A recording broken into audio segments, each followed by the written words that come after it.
¿Por qué muchas personas admiran a los corruptos y a veces por comodidad o para beneficiarse hasta se coluden con ellos? ¿Acaso la corrupción es más rentable que la honestidad? En su más reciente libro, Los ricos del gobierno, Luis Pazos analiza estos temas y denuncia redes de corrupción entre sindicatos y partidos políticos que intercambian privilegios por votos. Los ricos del gobierno además plantea posibles soluciones para reducir esta corrupción, que según su autor no es inherente a la naturaleza de los mexicanos, sino producto de procesos históricos. Y para hablar de este libro está con nosotros Luis Pazos. Luis, muy buenas noches. Gracias, Leo, muy amable por invitarme. Bueno, tú eres una máquina de hacer libros, ¿eh? ¿Qué número es tu...? Es un número un poquito feo, el 41. El 41, fíjate. Sí.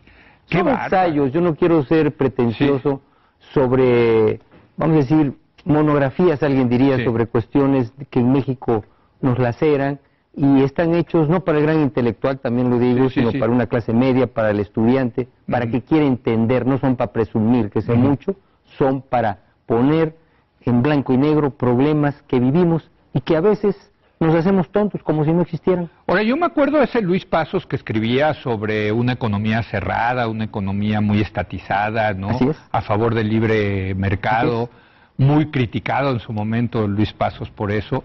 Pero bueno, pues eran temas fundamentalmente económicos, ¿no, Luis? Así es. Ahora te has metido más a los temas políticos. Muy relacionados con la economía. Precisamente una de las tesis de este libro es que independientemente de los valores, que es fundamental, ¿no? Si no tienes valores en cualquier ambiente vas a ser un gañán, vas a ser un corrupto, pero sí tiene que ver mucho el entorno político y social. Entonces una de las tesis de este libro es que el mexicano no es que sea corrupto, porque a veces decimos, no, somos un país de corruptos, somos un país de flojos. No es cierto, el mexicano no es flojo. Dale los incentivos, llévate a los Estados Unidos y trabaja y sale adelante. Entonces en México la corrupción se ha vuelto costumbre. Hay generaciones que la aceptan como algo normal. Yo pongo el ejemplo, y lo repito, de mi madre, que era de una generación que decía robó pero hizo. Sí, claro. Entonces, bueno, ¿cuántas veces hemos escuchado eso? Se acepta al corrupto, al que se enriquece del gobierno. Es más, no se le ve como corrupto, se le ve natural. Oye, el exgobernador fulano, sí, tiene unos ranchos, tiene esto. Oye, sí, ¿qué tipo? Por favor, señor, pase usted. Pero en el fondo es lo mismo que el tipo que le saca la cartera a una señora en el camión. No, peor, porque son muchas carteras, ¿no? Así es, pero en México esta admiración del corrupto, como en dado momento en algunas partes de los narcos, hace difícil que se les persiga y facilita su impunidad. Pero entonces sí es un problema cultural. Es un problema cultural, pero que puede cambiar si cambian las costumbres. Yo empiezo mi libro poniendo ejemplos de Suiza, de Japón, en épocas en que fueron países corruptos. Los suizos fueron unos sicarios que se vendían al mejor postor.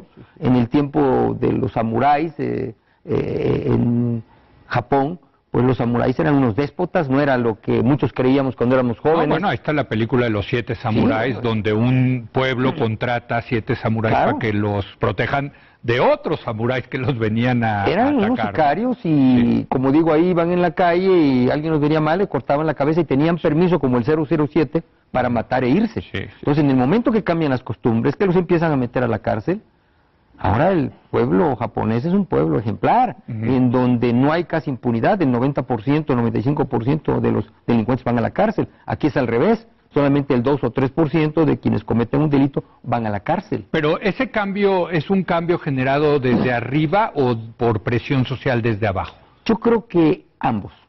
Llega un momento en que los sistemas se agotan, pero también esto de agotarse puede pasar mucho tiempo. En México tenemos otras prioridades. La gente quiere un empleo, quiere tener más dinero y sabe que como están las leyes, si no se asocia o si no accede a la corrupción, difícilmente va a trabajar su empresa. Ahí pongo el ejemplo de un constructor que yo le decía yo, ¿tú das dinero? Me dice, sí, yo doy dinero porque si no, no puedo construir. Bueno, yo he oído muchísimas veces ese argumento, de que, bueno, a ver, ustedes se hablan muy bonito en la tele, en contra de la corrupción, etcétera, pero si yo no hago actos de corrupción, no puedo trabajar. Me lo dicen no sabes cuántas veces. Sí, pero mira, yo ahí lo califico porque también hay quien dice, si tú participas con la corrupción, no. Hay veces que somos extorsionados por una autoridad. Pongo el ejemplo de la señora, y lo he repetido en muchas partes, de que va en su automóvil y lo para un tránsito y le dice, o me da 500 pesos o va hasta el corralón. La señora que va con los hijos, que le quiten el carro, dice, aquí están los 500 pesos. La señora es parte de la corrupción, no, está extorsionada. Ojalá tuviera el valor de decir, llévese a mis hijos, o que mis hijos se queden en la calle y llévese el carro, que hay quienes las hacen porque las mujeres son más valientes, el hombre es más mandilón, la mujer se pone más al brinco, pero al final a veces vamos a ceder a esta corrupción. Entonces lo que yo digo es que se ha convertido en una costumbre, junto con la impunidad y junto también con un sistema económico. Por ejemplo, en Venezuela, ahora es el país más corrupto. ¿Por qué? Porque han estatizado mucho. El estatismo, ese izquierdismo, paradójicamente a la izquierda, y voy a decir algo muy duro y con todo respeto para los izquierdistas, ha sido alcahuete de la corrupción, con esas posiciones disquenacionalistas, que el gobierno maneje el petróleo, que el gobierno maneje la electricidad, y pues le ha hecho el caldo gordo a una serie de contratistas, de empresarios privados, que se han hecho ricos a la sombra de esas empresas. ¿Por qué no se cambia Pemex? Bueno, porque es un fabuloso negocio para contratistas, para el sindicato y para un partido que recibe dinero de Ahora está muy interesante ese tema, porque también lo que hemos visto, Luis, en este último lustro en materia económica, es que cuando dejas también al libre mercado, el mercado también puede cometer una serie de actos de corrupción, ¿no? Pues toda esta cuestión de las hipotecas y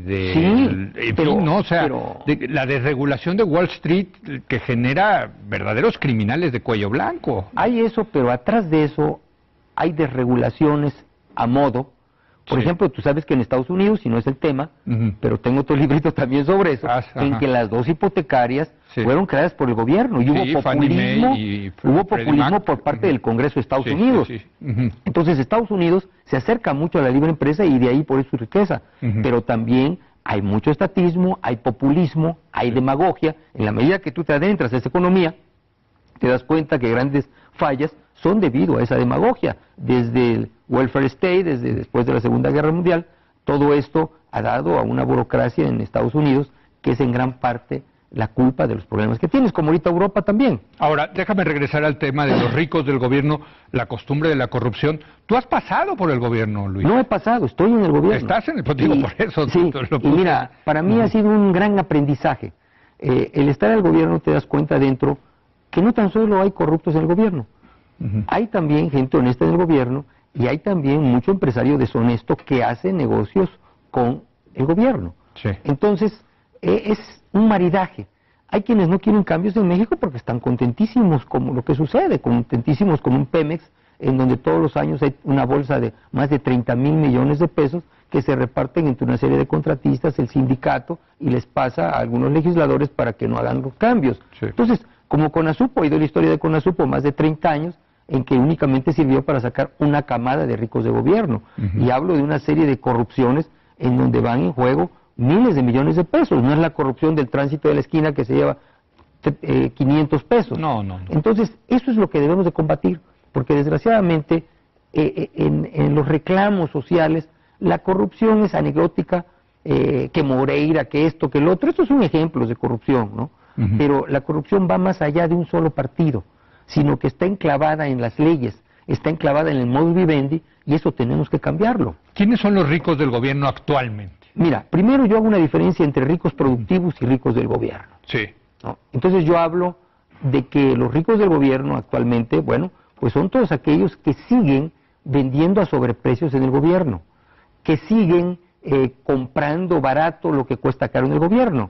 Hay, por ejemplo, la compra de terrenos, en donde tú compras un terreno que vale 140 millones en 14 millones a través de falsos avalúos. Todo eso dentro del gobierno te vas dando cuenta. Y lo difícil, como decía un expresidente de la Suprema Corte que estuvo en una presentación de un libro mío, Mariano Azuela, decía, el problema es que no llevan a un notario a certificar sus actos de corrupción.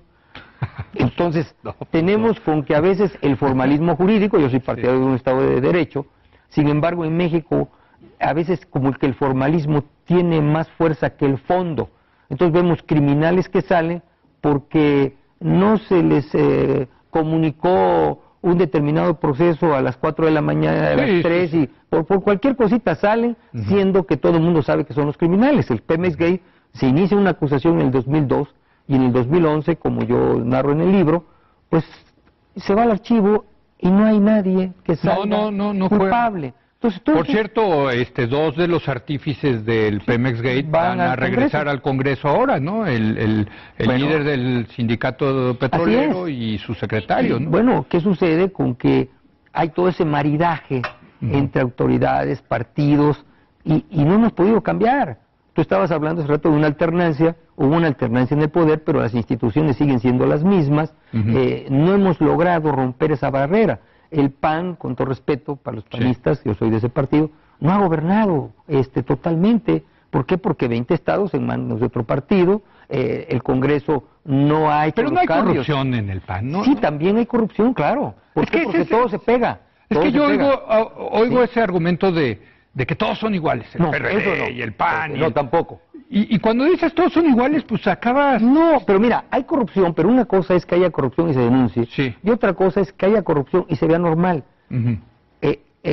Por ejemplo, el problema es cuando todos saben que hay un corrupto en un partido y el partido lo cobija, como si fuera una mafia, como si fuera el crimen organizado. ¿Larrazábal, podrías decir? Podría decir que puede ser eso, ¿no? Ahora, también hay muchos mitos, ¿no? Hay mucha gente que hace afirmaciones sin haber leído nada. Voy a decir algo que aparentemente no tiene que ver. Habían dicho que Josefina había dicho algo en un artículo, leí. Nada de lo que dijeron es cierto. Nada, digo, nada más hay que leerlo. Sin embargo, toda la gente empieza a decir y empieza a repetir. Entonces, Larrazábal, este señor, bueno, si se le prueba algo, que se vaya a la cárcel. Pero si no se le prueba, oye, o si por lo menos no hay presunciones. Pero un señor que no registra la deuda de su estado y que cuando le quieren investigar, la misma Auditoría Superior de su estado dice, aquí nadie se mete, pues eso es muy grave. Pero entonces tú dirías que los priistas son más corruptos que los porque han estado más tiempo. Y porque es un partido, vamos a decir, tú lo sabes porque eres un teórico también de esto, es un partido fascista, sin ser peyorativo el término. Es corporativo. No, bueno, es que el fascismo es corporativo. Sí, bueno, a eso te referías. Tú acuérdate que Elías Calles, Plutarco, era admirador de Mussolini. Y creó el PRI, que en aquel tiempo pues era mejor que se mataran entre ellos. Pues ya nada más dijeron, bueno, ahora con orden todos van a pasar un partido y van a hacer. Y vamos a robar con orden. Y se supone que empiezan a enriquecerse y es el costo de la paz social. Y en realidad sí hubo progreso. Pero llega el momento, lo que en un momento ayuda al progreso y aceita la maquinaria, el darle dinero a todos y darle negocio a todos, se convierte en un candado, en un esquema globalizado y en un esquema donde se necesitan cambios, transparencia, que va a molestar a los corruptos, pero va a hacer que el país sea más competitivo. ¿Tú crees que si regresa, y ya lo estamos, que si regresa, evidentemente estamos hablando de tu libro, pero quiero, a partir del tema de la corrupción, también preguntarte sobre la perspectiva política del país. Si regresa el PRI, ¿regresará ese viejo PRI? Mira, bueno... No es que no, al revés, no se ha ido. Eso es lo que yo digo. El PRI no se ha ido, el PRI está ahí. Incluso con gobiernos panistas. Sí, y está ahí en 20 estados. Ahí podemos ver cómo está gobernando, ve cómo gobernaron Veracruz, cómo gobernaron Tamaulipas, cómo gobernaron Coahuila. Siguen gobernando igual que el sexenio. Puede darse el milagro, yo creo. Pero hay esperanza. Hay esperanza. Yo creo que México no se va a acabar, gane quien gane. Yo soy optimista. Ahora, nos va a ir mejor con unos que con otros. Y hay un principio que dices que si son los mismos, tú haces lo mismo, los resultados van a ser los mismos. ¿Quiénes se opusieron a los cambios en los últimos 12 años? Pues si llegan al poder, pues tienen los intereses y están basados en los mismos que no quieren cambios. Entonces yo creo que es difícil que si alguien hace lo mismo, es el mismo, actúa igual, tenga resultados diferentes. Bueno, Los ricos del gobierno, la costumbre de la corrupción, otro libro más de Luis Pasos, que supongo que ya estás escribiendo, Luis, el siguiente, ¿no? Hay algo, pero después lo platicamos. Gracias por venir. Gracias, Leo, por invitarme. Luis Pasos, y después de un breve corte regresamos para platicar del tema que estamos debatiendo esta semana. ¿Qué nos dicen las listas de los candidatos al Congreso presentadas por los distintos partidos políticos? Quédese aquí en Foro TV, que continúa la hora de opinar.